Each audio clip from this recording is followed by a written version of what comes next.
আর এটা যে এত ভয়াবহ মহামারী আকার ধারণ করেছে না, অনেক ক্ষেত্রে দেখা যায় স্বামী অফিসে যাওয়ার সাথে সাথেই বয়ফ্রেন্ড বাসায় হাজির।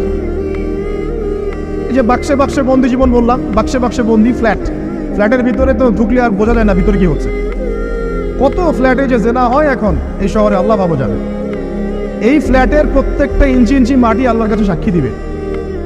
যেখানে যে মাটিতে বসে অবিবাহিত যুবক যুবতী জেনা করেছে আর বিবাহিত যুবক যুবতীরা এবং এই স্বামী স্ত্রী জেনা করেছে, এর ইঞ্চি ইঞ্চি মাটি আল্লাহর কাছে কথা বলবে।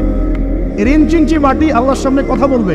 ইয়াউমা ইযিন তুহাদ্দিসু আখবারাহা, সেদিন তুহাদ্দিসু আখবারাহা, জমিন তার খবর বলবে আল্লাহর কাছে।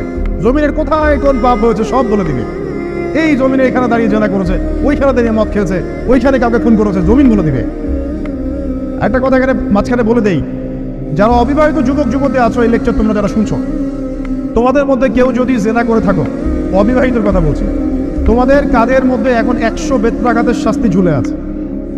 সূরা নূরের 1 থেকে 3 নম্বর আয়াত পড়ে দেখবে, অবিবাহিত যুবক যুবতী যদি জেনা করে তাদের শাস্তি হচ্ছে 100 বেত্রাঘাত, তাও জনসমক্ষে, এবং এক বছরের জন্য নির্বাসন। এই বিধানগুলো যদি পৃথিবীর কোনো দেশেও না থাকে, আসমানে আছে।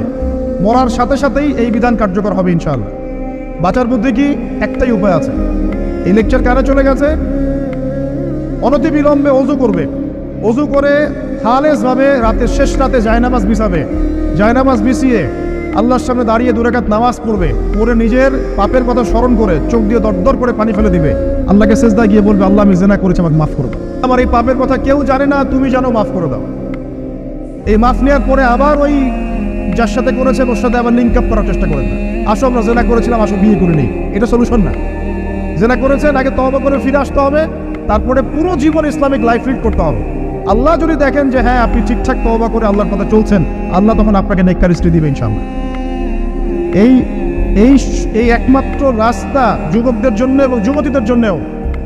যুবকরা না হলে পার পেয়ে যেতে পারে, কারণ একটা কথা সমাজে প্রচলিত আছে না, যে ছেলে মানুষের ইজ্জত তো সহজে যায় না, গোপন হয়ে গেছে, কেউ জানে না, আল্লাহ মাফ করে দিয়েছেন, সে হয়তো পার পেয়ে গেল। কিন্তু এই যে মেয়ে, তুমি যে 8-10টা ছেলের সাথে জেনা করেছো, তোমার ইজ্জতের কি হবে? তোমার যে সতীত্ব তুমি নষ্ট করেছো, তুমি তো বিয়ের পর কোনো ঘরে গেলে সে হাজবেন্ডও বুঝতে পারবে তুমি আর সতী সাথী নও। তখন তোমার কি হবে? বিবাহিত যারা আছে, এই যে দেবর আর ভাবি, এই যে শালি আর দুলা ভাই, মধুর সম্পর্ক না এগুলা? দাঁড়াও এগুলো মধুর সম্পর্ক। দেখা যায় সুবহানাল্লাহ, এই যে আমার এখানে ফোন আছে না, আমাদের অফিসিয়াল পেজ আছে, অফিসিয়াল পেজে যত প্রশ্ন আসে দেখি ম্যাক্সিমাম জেনা কেন্দ্রিক, ব্যভিচার কেন্দ্রিক, পরকীয়া কেন্দ্রিক। একজন প্রশ্ন করেছে যে দুলা ভাইয়ের চরিত্র এত খারাপ ছিল, আর ওই মেয়ের বয়স তখন কম ছিল, 13 বছর বয়স। 13 বছর বয়সের মেয়ের দিকে সে চোখ দিয়েছে। যাকে বিয়ে করেছে তার সাথে তো সম্পর্ক আছেই, যাকে বিয়ে করেছে ওর সাথে তো সম্পর্ক আছে। তারপরে আপনার শালীর সাথে সম্পর্ক, এখন শালীর সাথে তার 2 বছর ধরে সম্পর্ক করার পর সেইগুলোর ভিডিও ধারণ করে তাকে ব্ল্যাকমেইল করছে যে যদি আমার সাথে খারাপ কাজে সে রাজি না হয় তাহলে এই ভিডিওগুলো ভাইরাল করে ফেলবে। এই যে অনলাইনের যুগ, এখন তো মানুষ নিশ্চিন্তে মানুষ যে একটা প্রাইভেট লাইফ লিড করবে সেটাও করতে পারে না। প্রাইভেট লাইফের সব কিছু রেকর্ডেড হয়ে যায়, হয় না? এটা একটা ফিতনা, মহাফিতনা। এখন সে রেকর্ড করেছে, এইভাবে ব্ল্যাকমেইল করে এই শালীর সতীত্ব নষ্ট করলো, 1 বছর 2 বছর না, 3 বছর ধরে। এখন এই মেয়ে প্রশ্ন করছে পেজের মধ্যে যে এখন তার মানসিক অবস্থা এতই খারাপ, সে জিজ্ঞাসা করছে আমি যদি আত্মহত্যা করি তাহলে আমার পাপ হবে কিনা। এই মেয়েটা যদি আপনার বোন হতো কি করতে না? আল্লাহ না করুক, এই মেয়ে যদি কারো মেয়ে হতো তাহলে কি করতে না? আপনার কাছের কেউ হলে আপনি কি করতেন? এখানে ওই শাস্তিটা না বলে সামনে যেতে পারছি না। শোনেন, যারা বিবাহিত ব্যক্তি হওয়ার পরেও পরকীয়া করেছেন, বিবাহ করার পরেও পরকীয়ার পাপে লিপ্ত ছিলেন বা এখনো আছেন, জেনে হোক না জেনে হোক করেছেন, অথবা এটা জেনে করেছেন যেটা একটা খারাপ কাজ তারপরেও করেছেন, রাসূলুল্লাহ সাল্লাল্লাহু আলাইহি ওয়াসাল্লামের হাদিস এবং আল্লাহ পাকের কালাম অনুযায়ী তাদের শাস্তি হচ্ছে কোমর পর্যন্ত মাটিতে পুঁতে ফেলে পাথর নিক্ষেপ করে রজম করে হত্যা করা। ইসলামিক যদি কোনো রাষ্ট্র থাকতো, বা এটা যদি হতো, বা এটা যদি ইমামুল মাহদির যুগ হতো বা ওমর রাদিয়াল্লাহু আনহুর যুগ হতো, তাহলে এই শাস্তির বাইরে আপনি চলতে পারতেন না, যদি এটা প্রমাণ হতো। এই শাস্তি যদি দুনিয়াতে কার্যকর নাও হয়, আপনি যদি তওবা না করে মারা যান, তাহলে কিয়ামতের মাঠে এই শাস্তি আপনি ভোগ করবেন। খুব মজা লাগছে পরকীয়া করতে। সকালে একটার সাথে, দুপুরে একটার সাথে, আজকে একজনের সাথে রাত কাটান, কালকে আরেকজনের সাথে রাত কাটান, খুব মজা পাচ্ছেন। রাত্রেবেলা মদ খান আর হোটেলে রাত কাটান, সকালবেলা আবার অফিসে যান। আমাদের শহরের এগুলা কালচার কোত্থেকে আসলো? এই শহরকে পবিত্র করবে কে, এবং এই শহরের আসল রূপগুলো স্পষ্ট করবে কারা? খুব মজা পাচ্ছেন এগুলোতে। সুবহানাল্লাহ। একটা বিষয় বুঝাই, ইসলামে কেসাস আছে, কেসাস। মনে করেন আমাকে কেউ হত্যা করেছে, আপনি তাকে হত্যা করতে পারেন। মনে করেন আপনি কাউকে হত্যা করেছেন, ঠিক আমাদের লজের মধ্যে কেউ যদি কাউকে হত্যা করে তাকে ফাঁসি দেওয়া হয় না, এরকমই কেউ যদি কাউকে হত্যা করে, ইসলামের বিধান কেসাস করা, মানে হাতের বদলে হাত, চোখের বদলে চোখ, কানের বদলে কান, নাকের বদলে নাক, জানের বদলে জান, যদি প্রমাণ হয়। কিন্তু এখানেও হত্যাকারীর বাঁচার সুযোগ আছে। কিরকম? মনে করেন আপনি আমার পরিবারের কাউকে হত্যা করেছেন, আল্লাহ না করুন। এখন আপনি এসে আমাকে ক্ষমা চাচ্ছেন যে আমার ভুল হয়ে গেছে, আমি মুক্তিপণ রক্তপণ দিব, আমাকে মাফ করে দেন। এখন আমাদের পরিবারকে আপনাকে বললো ঠিক আছে আপনাকে মাফ করে দিলাম, আপনার কেসাস করার দরকার নেই, আপনি রক্তপণ দিয়ে দেন, তাহলে আপনি বেঁচে থাকার সুযোগ পেলেন। বুঝতে পারছেন? একটা হচ্ছে মুরতাদ। মনে করেন কেউ ইসলামের কিছু বিষয়কে অস্বীকার করেছে, তাকে জেলখানায় বন্দি করে রাখা হবে, সুযোগ দেওয়া হবে যে আপনি কি এগুলো জেনে শুনে বলেছেন নাকি এর উপর অটল থাকবেন না ফিরে আসবেন। সে যদি বলে না আমি তওবা করলাম, আমি এগুলো থেকে ফিরে আসলাম, ও বেঁচে থাকার অধিকার পেয়ে গেল। কিন্তু বিবাহিত ব্যক্তি যারা ব্যভিচার করেছে, বিবাহিত ছেলে বা মেয়ে ব্যভিচার করেছে, তওবা করে যদি ফিরেও আসে, রজমের শাস্তি থেকে বাঁচার কোনো সুযোগ নেই। আল্লাহর কাছে ক্ষমা চান, ইস্তেগফার করেন। জেনার ফলশ্রুতিতে সমাজে মহামারী নেমে আসে। জেনা, পরকীয়া, অশ্লীলতার কারণে সমাজে এমন সব রোগ ব্যাধির উদ্ভব হয় যেগুলো কখনো ছিল না। এই শহরটা জেনার শহর, আমাদের এই ঢাকা শহর জেনার শহর। আপনাকে এটা বোঝার জন্য আমার লেকচার না শুনে আপনি পেপার পত্রিকা ঘাটেন, অনলাইন সার্চ করেন, দেখবেন এই শহরে আনাচে কানাচে জেনা হয় এবং ওপেন জেনা হয়, মানুষ জেনাকে হালাল মনে করে। এই শহরের যুবক যুবতী যারা একে অপরের সাথে বয়ফ্রেন্ড গার্লফ্রেন্ড কালচারে লিপ্ত আছে, এটাকে তারা হালাল মনে করে, কেউ হারাম মনে করে না। কত বড় সাহস দেখায়। আর রাস্তা দিয়ে আমরা হেঁটে গেলেও বয়ফ্রেন্ড গার্লফ্রেন্ড এসে আমাদেরকে সালাম দেয়, বুঝুন আমাদের জন্য একটু দোয়া করেন।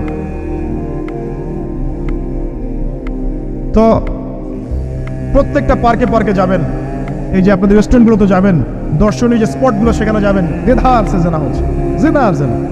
আমি এই যুগের কথাই বলছি। নবী সাল্লাল্লাহু আলাইহি ওয়াসাল্লাম বলছেন, আমাদের নবী বলছেন আমার উম্মতের একটা অংশ, সবাই না, আমার উম্মতের একটা অংশ অবশ্যই জেনাকে হালাল করে নেবে, অবশ্যই মদকে হালাল করে নেবে, মদ পান করবে কিন্তু মদের নাম অন্য দিবে, এবং তারা গান বাজনা বাদ্যযন্ত্র নর্তকীদেরকে হালাল মনে করে নিবে।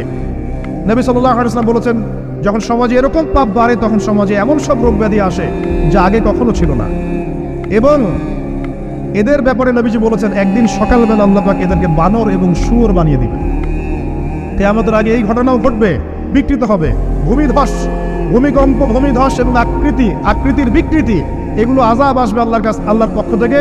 এই জেনা, এই ব্যভিচার, এই পরকীয়া, নোংরামি, অশ্লীলতার কারণে ঘরে ঘরে এগুলো বয়ফ্রেন্ড গার্লফ্রেন্ড কালচার। কেউ মনে করে না যারা এগুলো হারাম, কেউ মনে করে না যে আমার এই যে সহপাঠী আমার গায়রে মাহরাম। এই গায়রে মাহরাম শব্দটাই নাই। কাজিন, চাচাতো বোন, মামাতো বোন, খালাতো বোন, এই যে কাজিন, এরা জেনা করছে। কি দেখা বাকি রেখেছে এই যুগে আমরা? এই যুগে আমরা দেখছি যে নিজের মেয়ের সাথে পিতার শারীরিক সম্পর্ক। পেপার পত্রিকা পড়েন, একটু অনলাইন ঘাটেন, দেখেন কোন যুগে আছেন আপনি।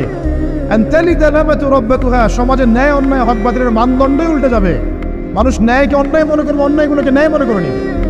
কোনো মানদণ্ড নাই, কোনো মানদণ্ড নেই। আমাদের শহরের এই অবস্থা, শান্তিতে কিভাবে ঘুমাবেন আপনি?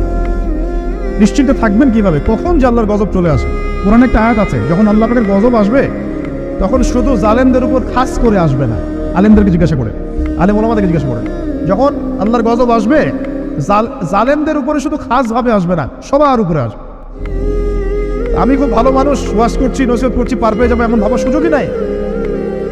আপনাকে আপনার সাধ্য মতো অন্যায়ের প্রতিবাদ করার চেষ্টা করতে হবে। লাতা'মুরুন্না বিল মা'রুফ, নবীজি বলছেন অবশ্যই তোমরা সৎ কাজের আদেশ করো। ওয়ালা তানহাউন্না আনিল মুনকার, অবশ্যই অসৎ কাজে নিষেধ করো।